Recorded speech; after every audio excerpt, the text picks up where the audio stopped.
Hi, everybody. So I know that at least two of our sessions were so exciting that they were still going, and so that everybody's still grabbing food and making their way in.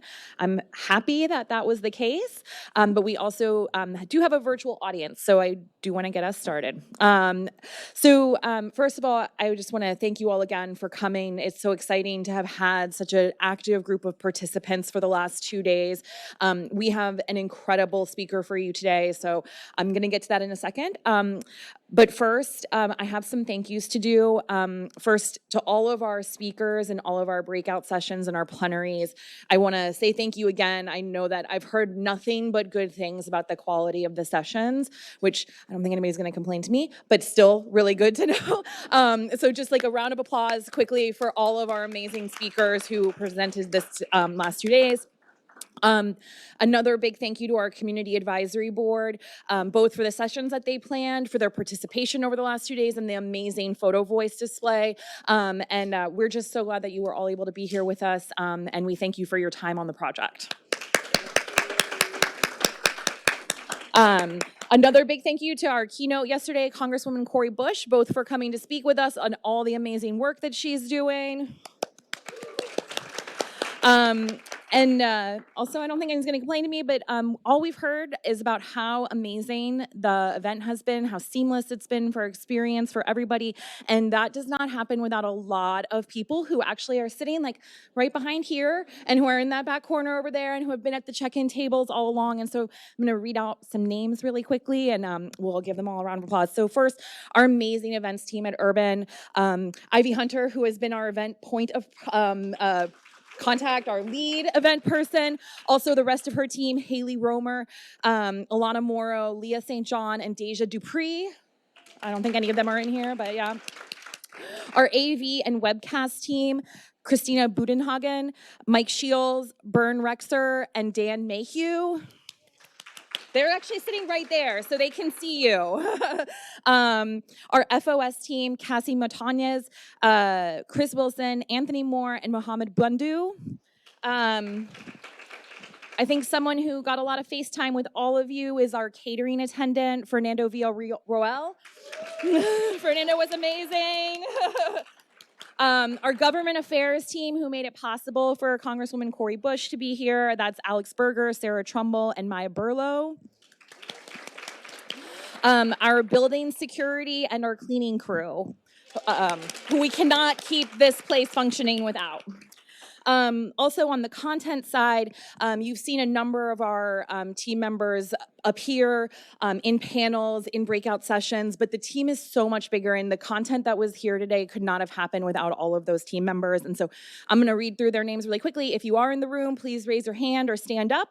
And many of them are upstairs and or at their homes where they work remotely. So Judah Axelrod, Lyndon Bond, Brendan Chen, Will Kern Groom, Katie Elder, Katie Fallon, Sam Fu, Kayla Gerard, Louisa Godinez Pudge, Donovan Harvey, Amanda Hermans, Michael Neal, Sue Popkin, Nina Russell, Maureen Sarver, Maroki Sawo, Michaela Tahoe, and Sonia Torres Rodriguez. Okay, and now that I've named every person who works at the Urban Institute, I'm gonna introduce our speaker. So, a lot of the breakout sessions that we've had have gotten into like details of local implementation and how we do this in practice, but a lot of our panels have kind of stayed at the, panels that we've done in here have really stayed at the like 10,000 foot level. Like, what are we doing nationally? How are we talking about this? How do we make partnerships? So what we're gonna do today is really ground down to how this gets implemented. And so we have an amazing speaker to talk about how we're doing this at the state and local level, how she's doing this at the state and local level. So Crystal Okafor is the director of the Just Communities Division of the Maryland Department of Housing and Community Development. In this role, she plans, implements, and evaluates strategies to foster equitable development in Maryland and to reverse the legacies of redlining, exclusionary zoning, and subprime lending. Before joining DHCD, she was the Director of Policy and Planning at Share Baltimore, which is Baltimore's community land trust network. She supported grassroots leaders in their efforts to build 1,500 units of community land trust housing by 2033 and to advance policies for community control of land. Prior to that, she was a program coordinator, policy fellow, and policy analyst with the City of Philadelphia, a Baltimore City mayoral fellow, and a legislative assistant in the Affordable Housing Practice Group of a Washington, D.C. law firm. So she's basically taking the Mid-Atlantic by storm. She holds a JD from NYU School of Law, an MSW from the University of Pennsylvania School of Social Policy and Practice, and a BA in Government and Politics from the University of Maryland, College Park. And with this impressive list of achievements, I'd also like to mention that she was an intern at Urban Institute about 13 years ago. So in a way, she is coming home. I'd like you all to welcome Crystal. I'm so excited for her remarks, and there will be Q&A at the end for anybody who'd like to join the conversation.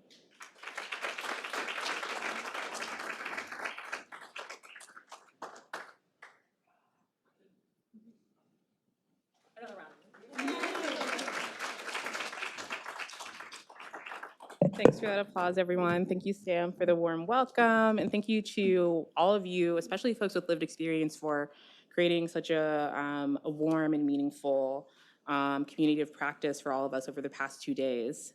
Again, my name is Crystal Okafor, pronouns she, her, hers. And I'm grateful for the opportunity to join you here in DC, the ancestral lands of the Anacostan and Piscataway people.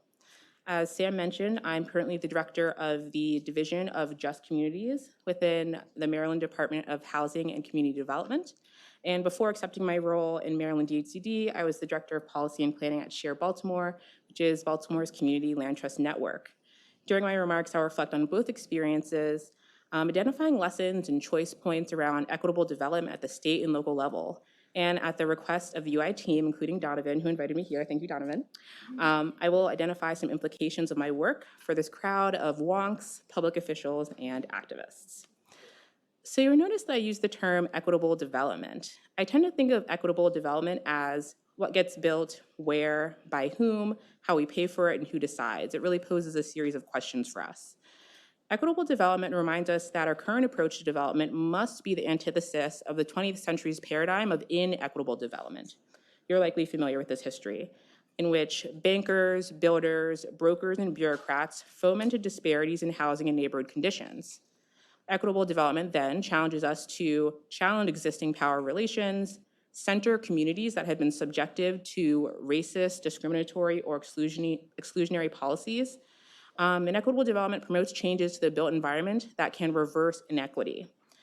Equitable development is an opportunity to answer my guiding questions: what gets built, where, by whom, how we pay for it, and who decides, in a new manner, in a manner that can bring us closer to justice. So let's talk about my work at the state level. Maryland DHCD's Just Community Division is rather novel. We are a racial equity and social justice hub within a housing finance agency, and we're charged with what our secretary calls righting the wrongs of the past. So we're devising strategies to solve for those accumulated losses that people of color and other marginalized groups have experienced over time, as yesterday's plenary called us to do. If equitable development requires us to interrogate what gets built, where, by whom, how we pay for it, and who decides, then Just Communities envisions single-family homes that build wealth in disinvested areas, multifamily housing that increases access to, quote, high opportunity areas, emerging developers of color leading projects and building balance sheets, and routine consultation with community groups and leaders so that they can co-create solutions with us. The impetus for our Just Communities division is the 2024 Just Communities Act, which empowers Maryland DHCD to recommend geographies to Maryland Governor Wes Moore, our first Black governor, for the designation as Just Communities. The designated Just Communities will then be prioritized in the allocation of state funding. The first order of business for our Just Communities division is creating a map of the ongoing and historic harms that we can use during that recommendation process.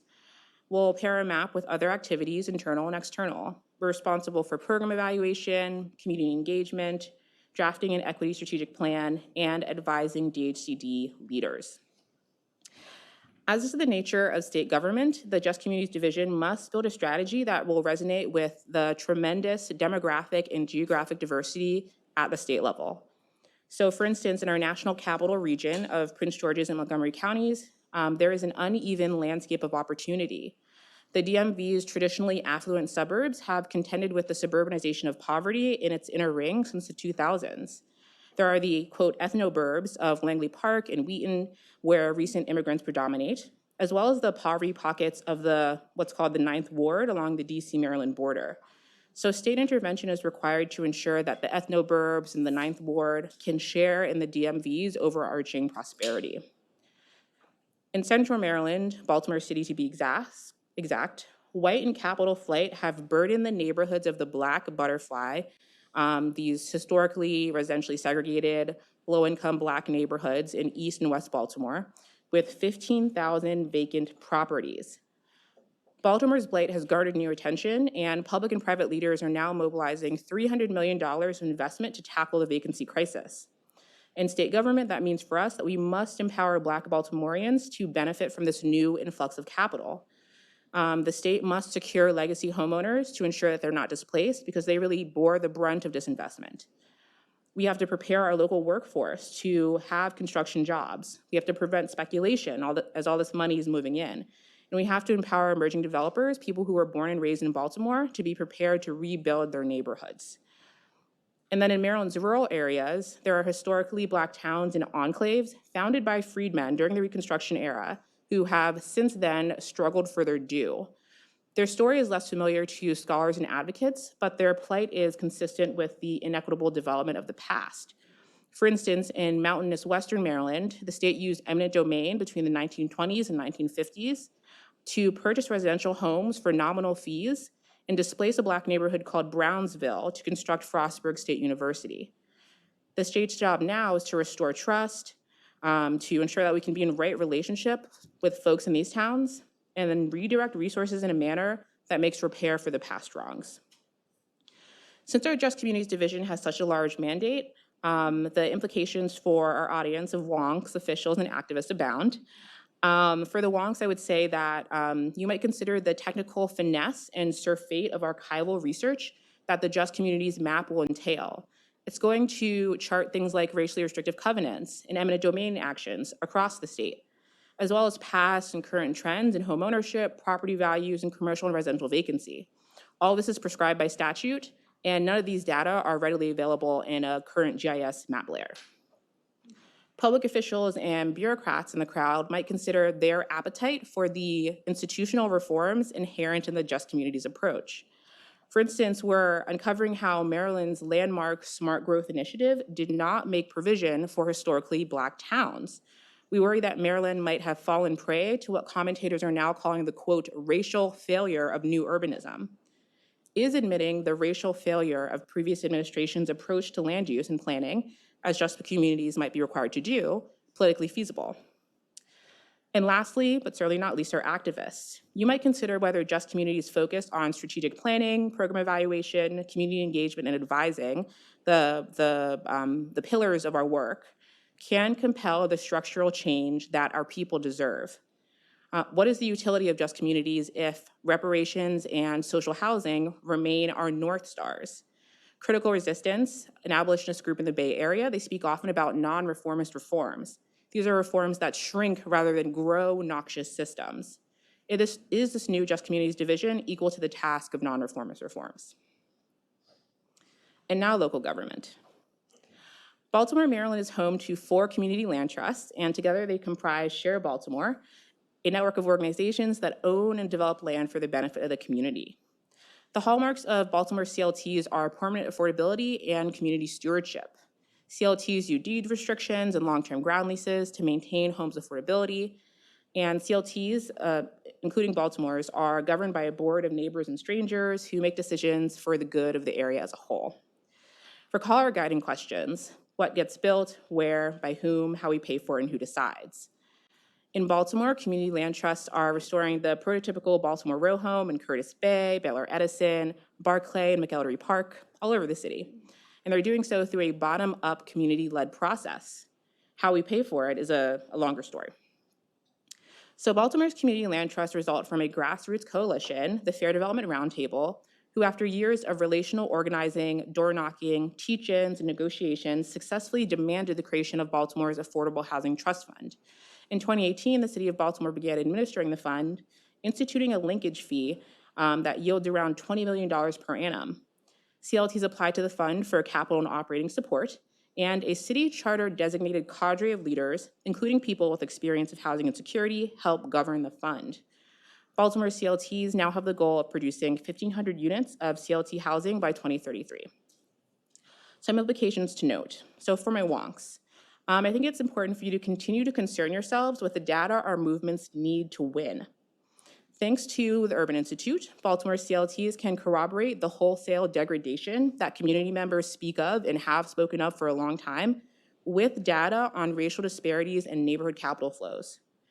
Thanks to the work of academic Rashad Williams, who coined the term reparative planning, Baltimore CLTs can contrast Baltimore's racially and ethnically concentrated areas of poverty, those Black butterfly neighborhoods, with the ring of white affluence that surrounds them, that ring of white affluence in Baltimore County.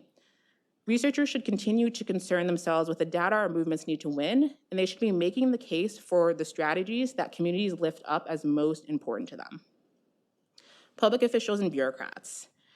Baltimore CLTs are funded via reimbursement basis grants, yet the Affordable Housing Trust Fund provides no money for acquisition. CLTs are shoestring operations, so they tend to lack the balance sheets that a bank or even a CDFI want to see before extending a line of credit. This makes it incredibly difficult for CLTs to start their project in a timely manner. In Baltimore, what we've done is foster relationships with orgs like Rochdale Capital, which is a Black-led lender focused on community ownership, and that's allowed us to get going.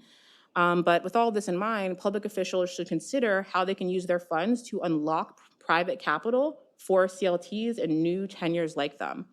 There are various forms of credit enhancement that can encourage local CDFIs to deem CLTs credit worthy or even credit ready. Also consider how you might balance capital and operating dollars. CLTs cannot move their pipelines without adequate staff and overhead, and the operating dollars are essential to sponsoring the organizing that really distinguishes the CLT model that makes it what it is. And lastly, my activists, my people with lived experience. The dilemmas that we spoke about in yesterday's conversation on the decommodification of housing are very real. Baltimore CLTs are often attending to the dilemma between wealth creation and long-term affordability, wealth creation and removing land and housing from the speculative market. Many of the organizations on Baltimore's organized left, groups like Fight Blight Be More, the Black Yield Institute, they have long championed reparations for Black Baltimore. They see the community land trust model and its shared equity approach as inadequate for paying Black folks what we deserve to be made whole. Organizing in a city that understands equitable development to mean wealth creation, not merely decommodification, can be tricky. When organizing spaces for these things that we value, community wealth building, cooperative economics, solidarity economy, the collective courage that Jessica Gordon Nemhard reminds us to pursue, Baltimore CLT leaders often have to make the case for their work in a manner that acknowledges these tensions. Perhaps the activists in the room will have to do so too. I'll stop there and take any questions.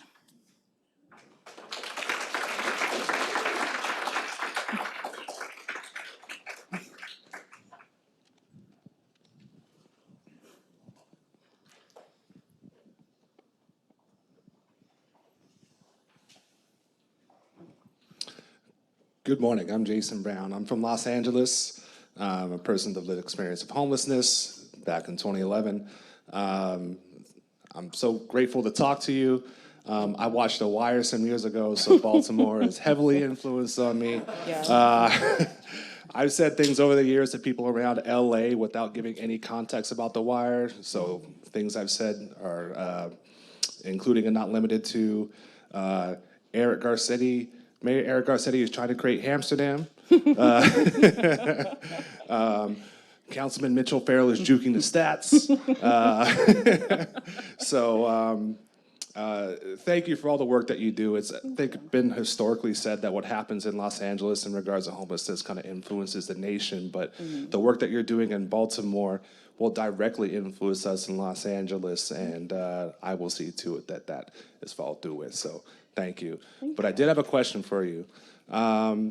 In working with developers, for example, in Hollywood, what we found is a lot of our vacancies are held with a viceroy grip by different property managers who want to wait for the highest bidder. So we have a lot of vacant buildings that we would try to use for different housing solutions. We had a lot of that during COVID, a lot of vacant lots that we tried to use for safe parking in LA, which would shelter different vehicles overnight for people who have lived in vehicles, and but it never really followed through. And so I'm just curious, in your perspective, what it was like working with different developers and property managers. And we had a lot of developers also, sorry, who would promise low-income housing, right? And they'd have 50 rooms in a building, but suddenly once it actually comes through and they cross all the red tape and barriers, they got 40 rooms that are for high-priced normal tenants and only 10 that were low income, that would then be distilled down to a specific demographic and not those who need it the most. So what has been your experience in working with developers in Baltimore? Thank you for that question, Jason. It's a good one. I think Baltimore has also been impacted by these developers who hold their vacant land in a vice grip, as you say. And preventing speculation is essential for those of us who want to see land put to productive use in a manner that dovetails with what community members have designated as most important, as opposed to the definitions of highest and best use that planners and city fathers of the growth machine have used to guide their decisions for far too long. I think when it comes to working with developers, I think it's essential. There are many folks in our movement who want to see developers and landlords put out of business, and they hope that social housing will do that we will supplant for-profit developers with a fairer system in which the state or even nonprofit developers and our CLTs are in the forefront of constructing the housing that our people need. And I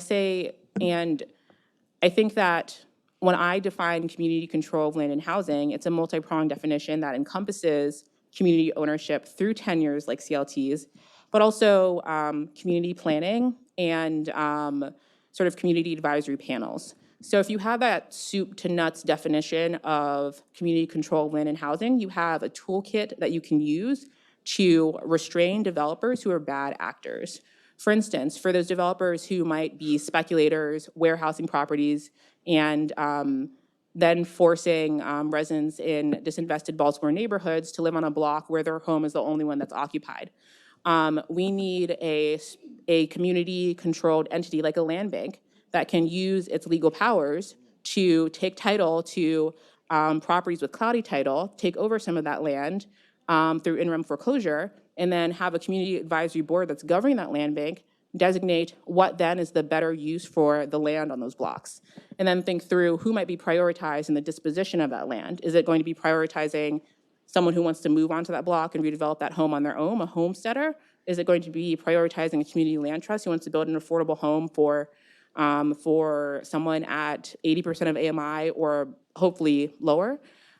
We need policy solutions that can ensure that when there is a surfeit of vacant properties, we have the chance to come together to dictate what gets built where.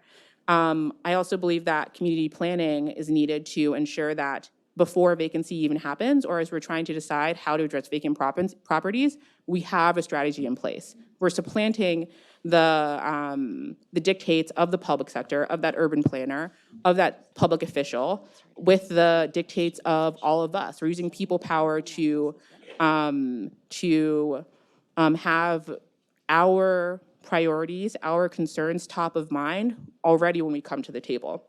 I also think through things like community benefits agreements as a part of that toolkit of community control of land and housing. Like, we need to ensure that our people are empowered to sit at the table as equals with developers and to negotiate for what they deserve and what they need.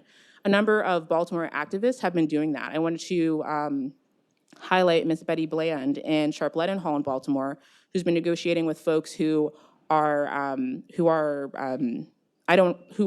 perhaps gentrifying her neighborhood. Sharp Leadenhall is a historically Black neighborhood with lots of public housing that borders Federal Hill, which is an area where young people predominate. The city has been building up Federal Hill with as a sort of mixed-use, walkable community. And Sharp Leadenhall residents are not always included in the prosperity that the city is trying to foster in Federal Hill. So Ms. Betty and her neighbors have been coming together to negotiate community benefits agreements with folks who are trying to put in those high rises with retail at the bottom and the bottom floor to ensure that they get what they need to stay in place securely and happily and to really benefit from Baltimore's renaissance.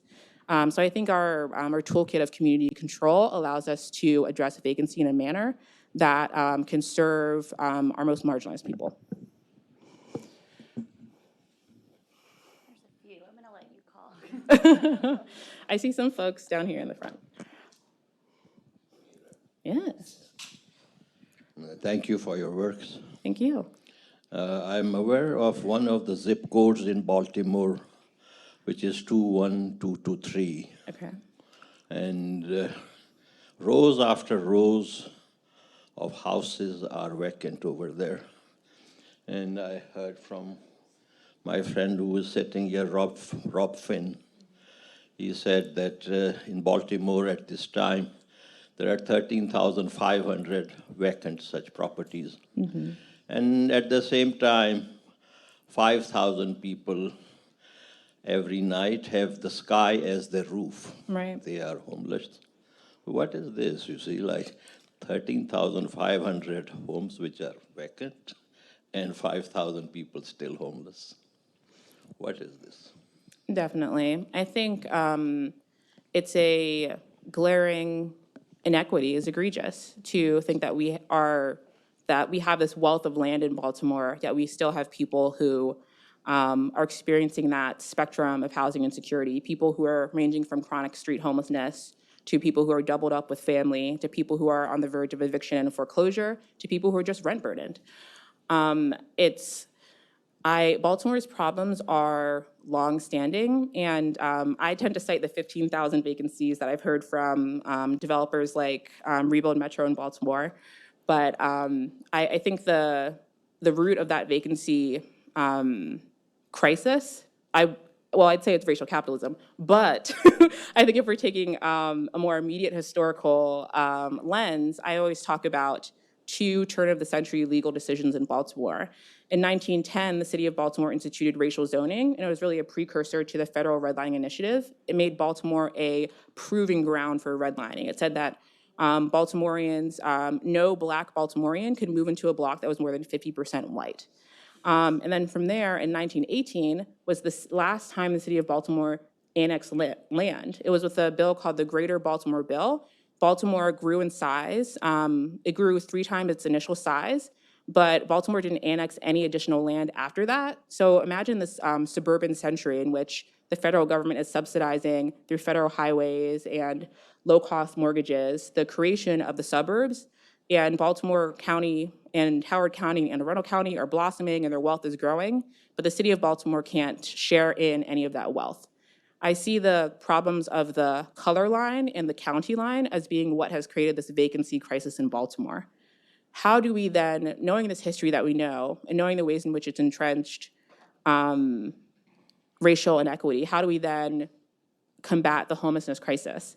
I think one thing that Maryland DOT has done under our new administration, the administration that hired me and said that, you know what, racial equity and social justice is important enough for us to have a team committed to it. One of the things that they have done is also create an assistant secretary of homeless solutions, someone whose sole job it is to think about how we address vacancy in Baltimore and other jurisdictions in Maryland. And I think you'll be really excited to see the work that that assistant secretary is putting forth. One of the things that she is working on now is prioritizing permanent supportive housing in our qualified allocation plan that governs our low-income housing tax credit allocations. This is a very technical, affordable housing finance vehicle, but LIHTC is is one of the only affordable housing programs that's supported on both sides of the aisle, and it is our primary production program for new subsidized units. Since 1986, when it was instituted, LIHTC has supplanted public housing as the primary production vehicle for subsidized housing. So our Assistant Secretary of Homeless Solutions is looking at how we can ensure permanent supportive housing is foregrounded in our approach to LIHTC. And I know that my colleagues at PolicyLink are thinking about how we can use the low-income housing tax credit as a social housing tool, how we can remove land and housing from the speculative market, institute a public option for housing through the low-income housing tax credit. These are the sorts of solutions I think will begin to redress the decades of vacancy and inequity in Baltimore with some of the imaginative politics, the prefigurative politics that we've been discussing over these past 2 days.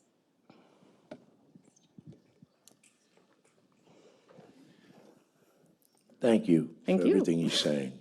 I'm from New York, Long Island. Yeah. I'm with Long Island Connections. one of the things we're seeing out in the 5 boroughs, Manhattan, the Bronx, and Long Island, is they shut down these locations where they're housing people all of a sudden. Now they're taking all these people, these poor people, and whether it be a disabled veteran or a family that's disabled, they're taking them and putting them in the street, wrongfully evicting them, being displaced, and they can't even have what they need.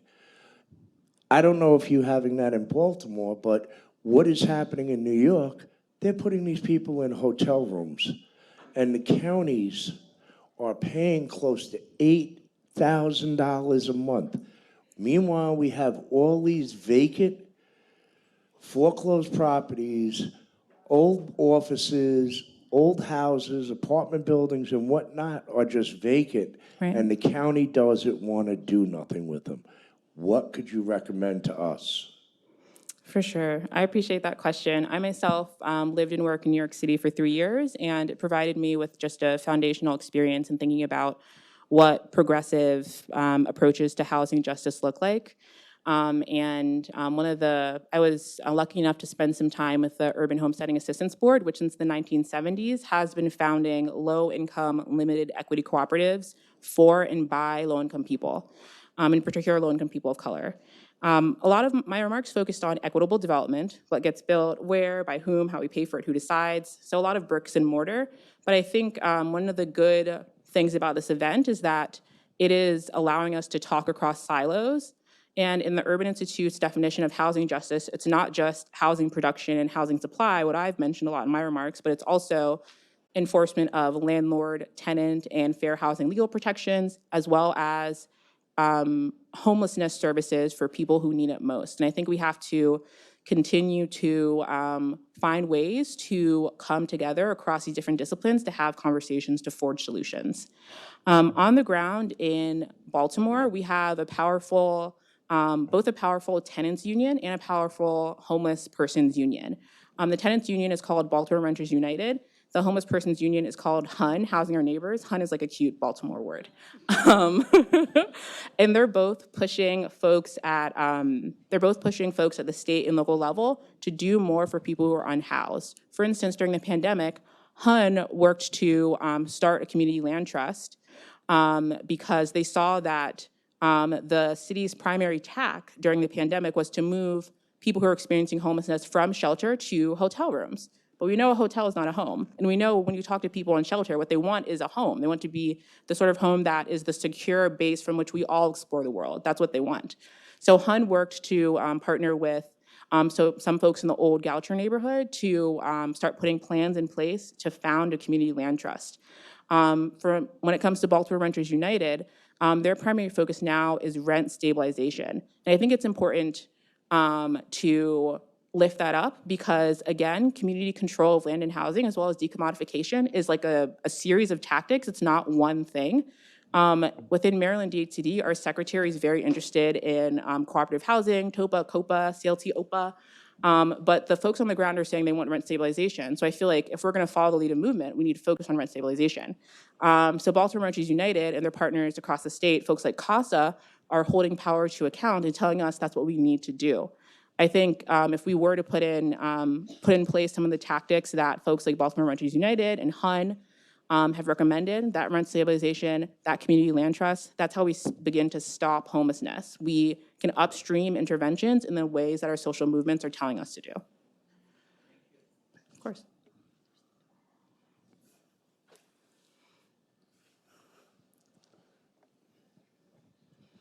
Hi, Crystal.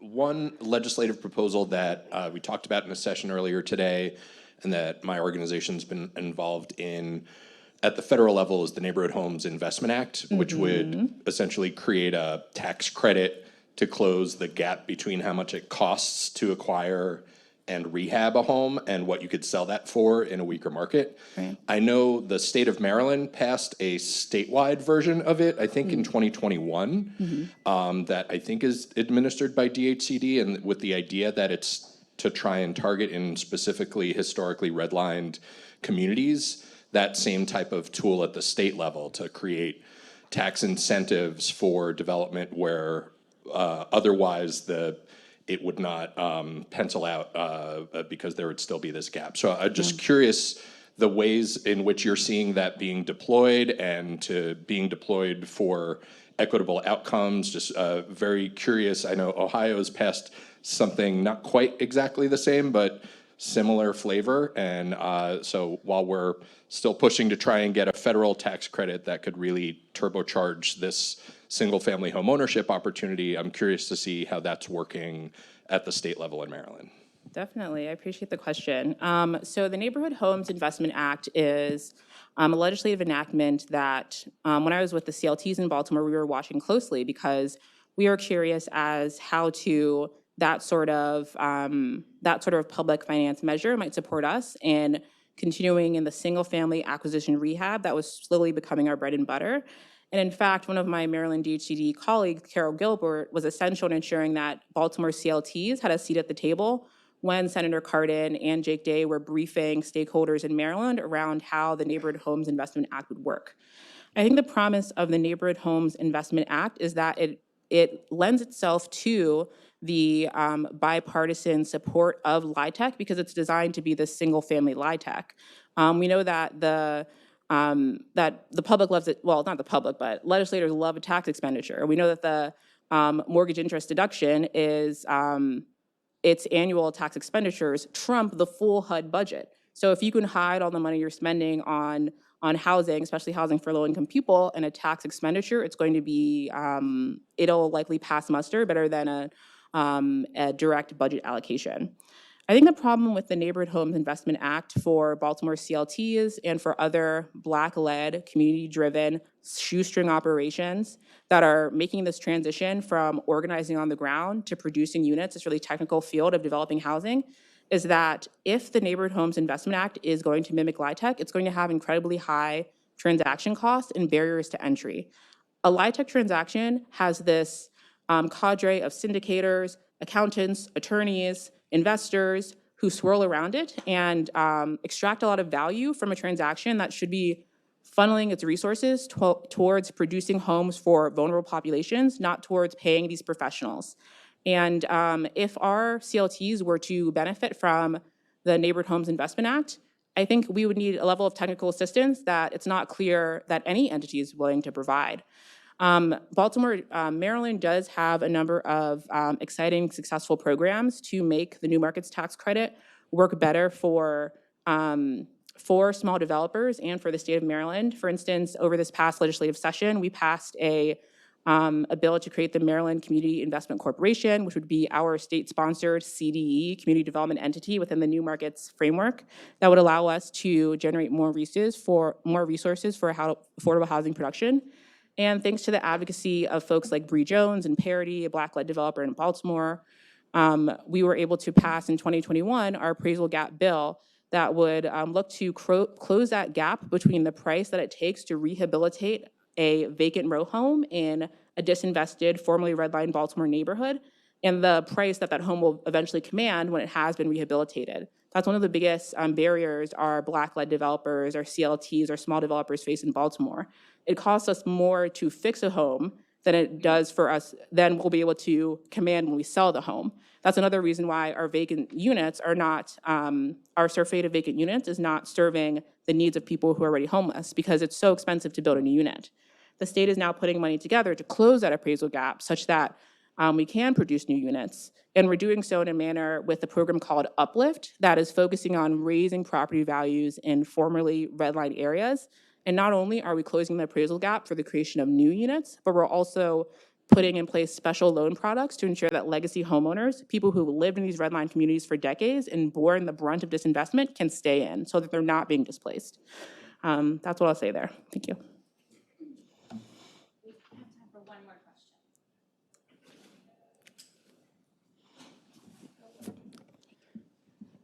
question. Thank you for everything. My question really goes to the last thing you mentioned, which is the tension, the last thing you mentioned in your formal remarks, which is the tension between, do we want to be promoting homeownership? Do we want to be promoting, the continued commodification of housing? Right. Or is there more of an opportunity to use these investments to actively promote community land trusts and other things that are going to pull homes out of the market? And how do we hold that tension and make sure that we're not just reinforcing people looking at housing as an asset as opposed to a secure place that everybody needs to live?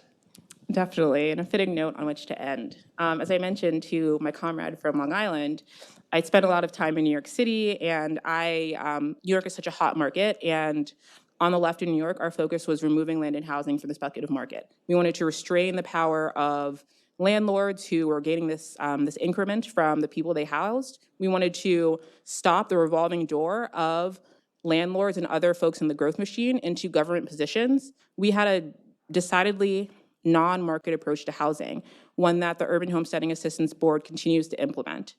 When I returned to my roots in the DMV, and I met small developers, emerging developers, Black folks in Baltimore who saw housing justice not solely as decommodification, but also as wealth creation for Black folks who have been excluded from every lever of wealth creation this federal government has sponsored. It opened my eyes. I also, as I moved to Baltimore, I saw the utility of the CLT model in a cool market. And in New York, when we champion CLTs, New York City CLTs are, I know we have a CLT representative here from El Barrio. New York City CLTs are expert organizers, and they're demonstrating what a CLT can do in a hot market to curb gentrification. In Baltimore, our dynamics are so different. We're in cool markets. In that block that I mentioned where you have 5 vacant homes and 1 resident living alone in really vulnerable conditions. So we have to consider what it looks like for our strategies to be pliable enough to be applied in different sort of circumstances. I think that's the beauty of trans local organizing, seeing the ways in which our shared values like decommodification, like wealth creation, can be transmuted across different geographies. For me, I think that there's a lot of benefits to the CLT model that make them an important part of our strategies. For instance, if we contrast a CLT home with a public housing unit, a CLT home is indistinguishable from those on the block around it. So in the ways in which over the course of the 20th century, these wrongs of the past that my office is trying to right, public housing was used to segregate and to cordon off and warehouse the poor.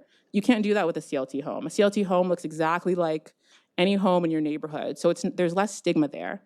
A CLT home is also a vehicle for wealth creation. It's not a vehicle for the unimpeded wealth creation, the full appreciation that a mainstream homeowner would get, but it creates more wealth than, let's say, a public housing unit. We also know that the CLT model is one that's rooted in self-determination, with us, for us, cooperative economics, what Black folks have championed since the 1960s. There's a lot of utility to this model that I think even folks whose sole interest is wealth creation will agree with. When I'm in movement in Baltimore, I try to identify shared values and go from there. So one of the campaigns I worked on when I was with Baltimore's Community Land Trust was for the creation of a community-controlled land bank, because we knew that the disposition of Baltimore's public properties would require us to have a strategy that foreground what our people need and did not foreground the interest of the private sector. And I came and sat at the table with some of those small developers, some of those small Black developers who believe that they do want to build a balance sheet and they want to make money from the housing they're building. But they also saw that they too were being pushed out by a development industry that thinks about who can get to substantial completion first, as opposed to what is best for the community. So there's a lot of partnerships that we can foster across different values. And then I would say that there are myriad roles for the state in serving our agenda. I tend to say that the state has 4 R's. I organized as a Democratic Socialist for many years, and based on that, I tend to say that the state has 4 R's of what it must do: redistribute, regulate, make, repair, and rebuild with new institutions. So redistribution could be creating more housing choice vouchers so low-income people can find a unit. Regulation is enforcing our landlord-tenant laws, enforcing our fair housing laws. Rebuilding with new institution is sponsoring community land trusts in a manner that allows us to both produce units and to continue organizing. And then repair is paying Black folks what we're owed due to the bitter history of systemic and intentional neglect. And I think if the state does those four things, redistribute, repair, regulate, rebuild, then this question of decommodification and wealth creation are off the table because everyone would have what they would need. We would lift everyone up. So.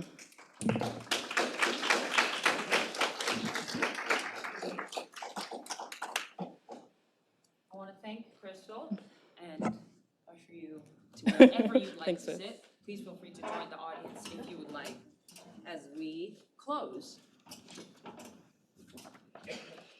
Hi again, everybody. Haven't seen you all since yesterday. It's been too long. So much thanks. Thanks to all of you. Thanks to all of our speakers, those who are here with us right now, those who weren't able to make both days, those virtual. Thanks, as my colleague Sam Batko extended, to the folks who made this event from food, from ushering folks to and from tapping all of us into the building, make this mic work, to making everything happen. True, and full thanks.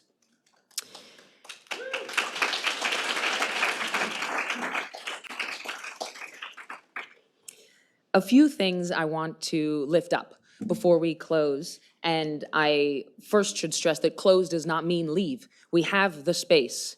Please stay, please continue conversation. We have some prompt questions if you're feeling like you want to jam on an idea but don't know if you want to present that idea. You'd rather build off something that's been offered to you. We have prompts, please stay and tackle them.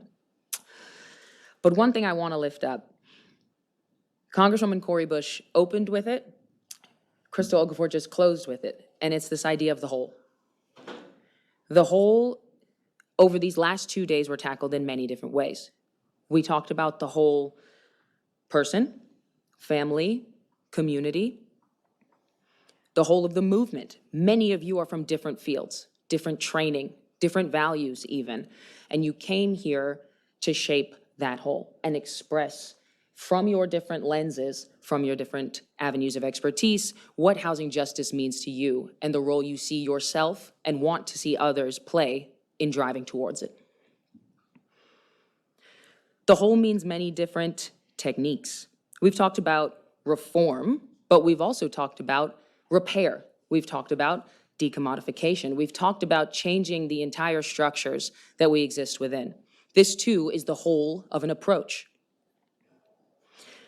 And I hope that as the ideas of rhetoric, policy, practice, that whole suite of tools interests you, that you reference back to the materials that we will share out next week that come from this event, which leads me to let you know what you can expect. You will be receiving, anyone who has registered for this event, virtually and in person, will be hearing from us via email with several things. We'll be asking you if you want to share your contact information. Do you want to continue the conversation? Do you want to be accessible to other folks who are here? We will also ask for you to please share some of the resources you mentioned. I wrote down at least 11 books that were referenced, many an article, several videos. Those, please share that information with us when we reach out, and we will share it back. So a conference reading list, or really content list, not exclusively reading. And for right now, Sam Batko and myself will be in the room, hoping that you come and give us feedback on your experience here over the last day and a half. Be it good, be it critique, we readily welcome all of it. You will find us in the far left corner. And beyond that, I want to thank my colleagues at the Urban Institute, particularly the early career staff, who have given so much of their time and expertise to executing this, and know that we see you. You know, we'll be assembling after this in my office, but that is a very special group that all of you might not know. There are 12 to 20 folks who made this happen, and I want to thank them in particular. So thank you all for your time here. Virtual folks, thank you as well, and you may close your webinar. There is no additional virtual planning that you need to click on for the rest of the day and a half. But those who want to stick around, here are some prompts. If they interest you, please jam on them and assemble however you would like. Thank you all so much.